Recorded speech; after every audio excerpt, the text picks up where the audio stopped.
Bukas na ang Valentine's Day. Abiso naman ng mga eksperto, mag-ingat sa tinatawag na broken heart syndrome. Narito ang agenda report ni Pierre Pastor. Bukod sa holiday heart syndrome, pinag-iingat din ng mga eksperto ang publiko sa Takotsubo cardiomyopathy o ang tinatawag na broken heart syndrome.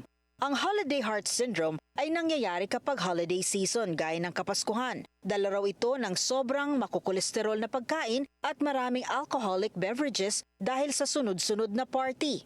Maari raw may dati ng bara sa daluyan ng dugo ang pasyente na mapapalala kapag napakain ng maraming bawal o napainom ng alak at magiging sanhi ng atake sa puso.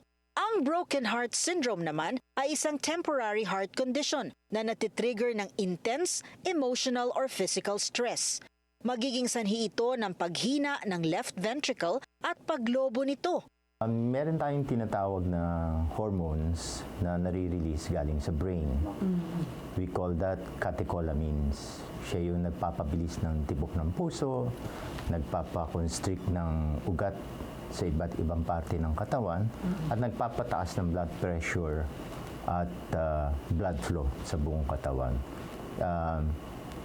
Sa layman's term, ano siya? Parang stimulant. So, na-stimulate ka ng husto. At this time, dahil maraming receptor yung puso, tinatamaan yung puso. Intense, emotional upset can influence the heart. Ang mga sintomas ng Takotsubo ay gaya raw ng karaniwang atake sa puso, pagsakit ng dibdib, hirap sa paghinga, palpitations, hypotension at mawawala ng malay. Temporary at reversible man, mapupunta sa ER ang pasyente. Ang presentation mo is like heart attack. Para kang na heart attack. So, mawo-work up ka as heart attack. Matetest ka, makikita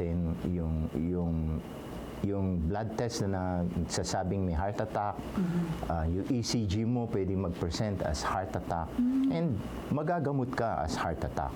Pero sa echoangiogram, walang baradong artery na makikita. Ang madidetect dito ay ballooning of the left ventricle. The reason bakit lumolobo, dahil nga maraming catecholamines doon, so na-stun siya, na parang nagulat, so hindi siya gumagalaw, nag-balloon ngayon. Pero, as I mentioned, transient lang siya, temporary lang siya. In 1 month or 2 months, balik na yun sa dati. Kung meron mang fatal na Takotsubo, ito ay may kasabay, nagkataon na meron ding heart attack. Dahil pareho ang sintomas sa heart attack, ginagamot din na parang heart attack sa pamamagitan ng mga beta blockers at ACE inhibitors.